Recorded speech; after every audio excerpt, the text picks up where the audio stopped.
thank you for inviting me to talk to you. As I was introduced, my hobby and my work is doll's houses. What I would say is the first structure of a form that we'd accept as a doll's house was bought in 1558, which is quite a long time ago, isn't it? So I'm going to show you now the earliest known doll's house that is in existence. It's 1611. There's a canopied bed. So you can see that it's quite full of furnishings and accessories. The museum at Nuremberg is famous for its collection of the early doll's houses. The oldest English doll's house that we have, and that is Anne Sharp's house, who lived in Norfolk, and it was preserved more or less as it is. It was given to her by Queen Anne. So this is a fabulous representation of a doll's house made in the 1730s, and that is quite stunning, isn't it? That's absolutely wonderful, isn't it? The staircase, absolutely amazing. Many of these doll's houses, as you can see from this Nostell Priory one, were very large and elaborate, and most of them have been treasured over the decades. In the early 19th century, there was a very important development in the production of doll's houses, and this was the invention of lithography.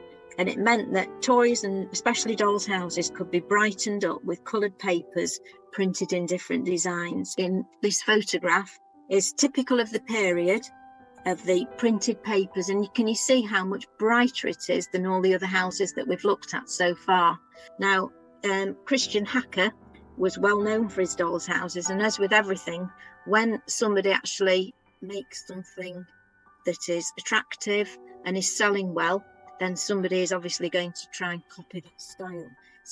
It's not a Christian Hacker house, but somebody has obviously tried to emulate that, and you can actually see it's not nearly as good quality as it is the Christian Hacker house. It's quite interesting that Charles Dickens mentions doll's houses in his book Cricket on the Hearth, printed in 1845. So I'll just leave you to have a little read through that.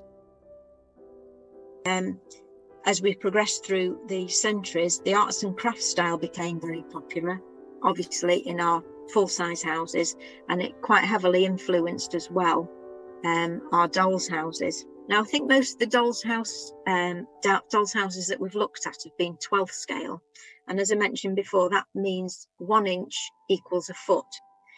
We also work in 24th scale, and that means ½ an inch equals a foot, and also 48th scale, where 1/4 of an inch equals a foot. So this is actually explaining the scales.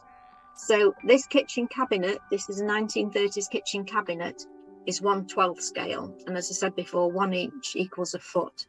The middle one is 24th scale, and ½ an inch equals a foot, and then the smaller one is 48th scale, and 1/4 of an inch equals a foot. Obviously now I personally work in 1/48th scale, and I work in 1/24th scale quite a lot more than I do in 12th scale, and mostly, and this is 48th scale, and you can see from that fits in the palm of my hand. You can actually make all the contents, and that really doesn't take up too much room. Obviously they were all painted, they had beautiful decorations on. Can you see here your garage for your car? They actually printed on sheet metal, which you can see, well, inside for the furnishings, and they actually fill the houses with plastic furniture.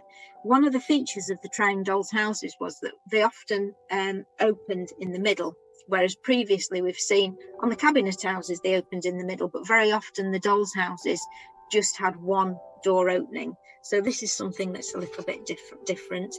A lot of the Trowing houses reflected the middle class architecture, 1939 to 1963. So this is quite compact, isn't it? And obviously you've got your little garage doors here, and it definitely shows that it was a plaything, I think, doesn't it? You know, there's a big difference to these houses compared to the other houses that we've seen before. This is a flat pack metal doll's house, and it's by a US firm, Louis Marks, which was exported to Europe. and you can actually see, I think that's quite nicely presented with all the furniture kits are in a nice little paper bag. Look how beautifully it's presented. I think that's really lovely. And look at the quality of the printing on the metal. I think that's quite lovely.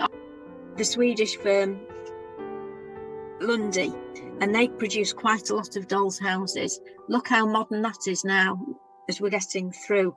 That I think these were sort of like 1950s. But that's rather lovely. And again, all these dolls' houses and their interiors reflect the decades that they were made. Doll's house ever. Obviously, it was very, very accurate to the early 20th century, and the pieces are made by the best. The doll's house was designed by Edwin Lutyens, and as I said before, is an actual accurate historical model of the early 20th century. It's got working running water, working lifts, electric lights. So the thing is, that is the best. Asking, how popular are dolls houses nowadays? Yeah, I think dolls houses are popular. I don't think they're quite as popular with children. I think the original dolls houses were collected by adults, and I think it's gone back to more adult dominant in dolls houses. This chair's based on an Irish chair. So the bars are wire, so the bottom bars are wire, painted, cake wire. And with miniatures, you can use all sorts of materials to make them with. The washboard, anybody that does crafts, this is the ribbled card that you're using craft making that's been painted. So you wouldn't really know that, would you? I obviously love doing a little bit of printing. I love reducing things down and making them in miniature. So you've got your little box of rinso there. This is a utility drop leaf table.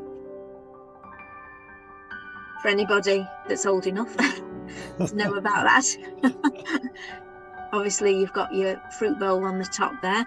I was lucky enough, I used to do shopping for a lady. Sadly, she's passed away now, but she had quite a lot of utility furniture. So when I was working on a 1930s house project, I was able to go around with my tape measure, measure up all these items, and then reproduce them in miniature. So I actually had to buy a laser cutter, and the laser cutter means that you can cut these very, very tiny pieces without the bother of sort of causing myself or Bob any harm. I think, Jane, we better leave it there. It's quite remarkable, the things that you're doing, and it's been really, really good. Could everybody try and give a round of applause if you can do that?